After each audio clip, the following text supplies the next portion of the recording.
Hi అండి, అందరికీ నమస్కారం. అందరు ఎలా ఉన్నారు? నేను బాగున్నాను. మీరు కూడా బాగుండాలని మనస్ఫూర్తిగా కోరుకుంటూ అందరికీ ముందుగా వరలక్ష్మి వ్రతం శుభాకాంక్షలు. మా ఇంటి వరలక్ష్మి వ్రతాన్ని ఏ విధంగా చేసుకున్నాను అనేది మీకు ఈ వీడియోలో చూపిస్తాను. ముందుగా గడపను పసుపు కుంకుమలతో అలంకరించుకొని బాల్కనీలో ఈ విధంగా ఒక చిన్న అందమైన ముగ్గును పెట్టుకున్నాను. ఇంటి ముంగిల్ని అందంగా అలంకరించుకుంటే ఆ ఇంట్లో లక్ష్మీదేవి కొలువై ఉంటుంది. ఆ తర్వాత ముందుగా తులసమ్మ దగ్గర అయితే పూజ చేసుకున్నాను. తులసమ్మకి ఈ విధంగా దీపాన్ని సమర్పించుకొని ఒక బంతిపూల మాలనైతే వేసుకున్నాను. చక్కగా ముగ్గులతో అలంకరించుకొని అందులో కొంచెం పసుపు రంగు, ఎరుపు రంగు వేసుకుంటే గనక చాలా కళగా అనిపించింది.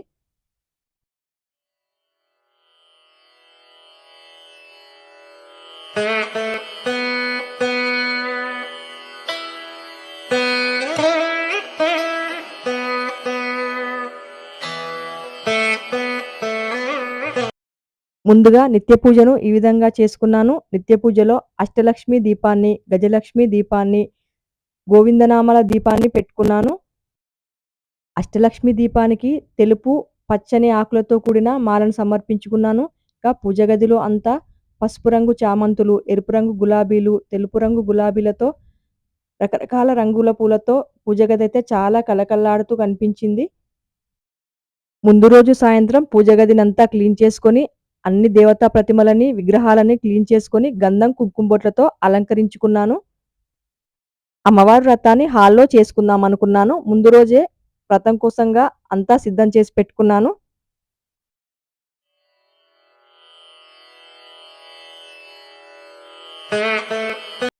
నుదుటన కుంకుమ పెట్టుకొని ఆ తర్వాత గంధాన్ని కూడా పెట్టుకొని ఈ విధంగా కాళ్ళకి పసుపు రాసుకుంటున్నాను. నోములు, వ్రతాల్లాంటి పూజలు చేసుకున్నప్పుడు తప్పకుండా కాళ్ళకి పసుపును పెట్టుకోవాలి.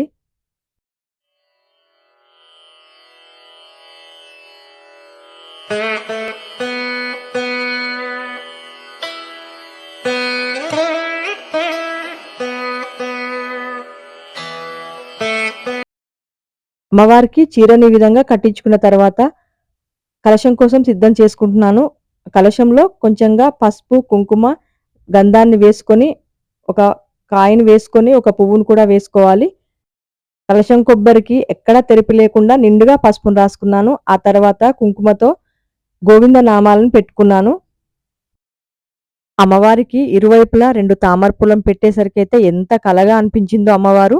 పసుపు రంగు చామంతులతో, ఎరుపు రంగు గులాబీలతో ఉన్న మాలను అమ్మవారికి వేసుకున్నాను. ఒక ప్లేట్లో గాజులని అమ్మవారికి, అదే విధంగా సాయంకాలం వచ్చిన ముత్తైదులకు కూడా ఈ గాజులనే వాయినంగా ఇస్తాను. అమ్మవారి ముందు పసుపు కుంకుమను, ఆ తర్వాత అన్ని దీపాలను, గజలక్ష్మి అమ్మవారి దీపాన్ని గంధం, కుంకుమ బొట్లతో అలంకరించుకున్నాను. ప్రతి దీపం ముందు ఒక్కొక్క పువ్వు ఉంచుకొని నమస్కరించుకున్నాను. నిండుగా నువ్వుల నూనెను వడ్డించుకొని వత్తులు వేసి ఉంచుకున్నాను. కలశానికి ఒక తెల్లటి మల్లెపూల మాలను సమర్పించుకున్నాను. ఇక్కడ అమ్మవారికి నైవేద్యంగా సమర్పించడం కోసం నిండుగా పళ్ళను తీసుకున్నాను. ఇక్కడ గౌరమ్మను కూడా చేసి పెట్టుకున్నాను చూడండి.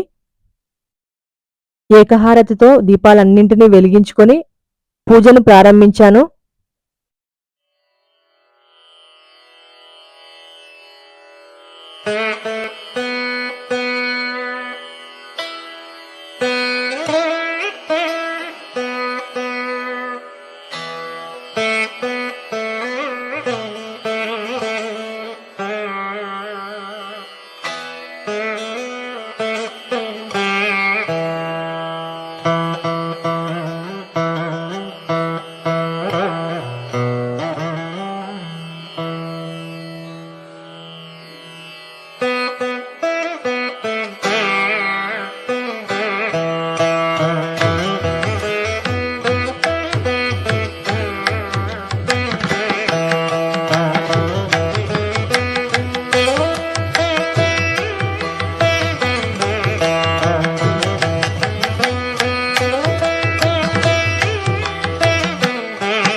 లక్ష్మీదేవి పాదాల వద్ద ఒక్కొక్క పువ్వును ఉంచుకుంటూ అమ్మవారి అష్టోత్తర శతనామావళిని చదువుకున్నాను.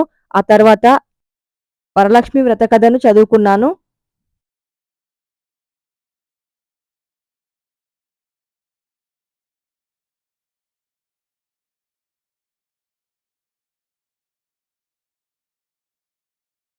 పళ్ళతో కలిసి 5 రకాల ప్రసాదాలు వచ్చేటట్టుగా ప్రిపేర్ చేసుకున్నాను. పరమాన్నం, పులిహార, దద్దోజనం, శనిగలు ఈ విధంగా అమ్మవారికి నైవేద్యాన్ని చూపించుకున్నాను. ఆ తర్వాత అమ్మవారికి హారతి పాట పాడుతూ హారతిని చూపించాను.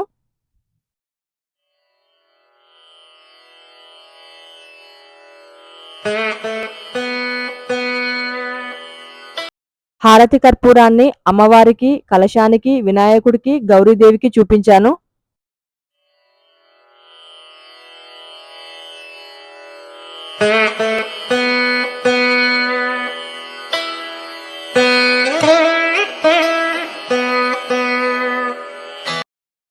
ముందుగా పోక వక్క తమలపాకు పండుతో అమ్మవారికి వాయనమిచ్చాను. వాయనమిచ్చిన తర్వాత అమ్మవారికి మనస్ఫూర్తిగా నమస్కరించుకున్నాను. అందరినీ చల్లగా చూడు తల్లి, అందరిలో మమ్మల్ని ఉండేట్టు చూడు అని.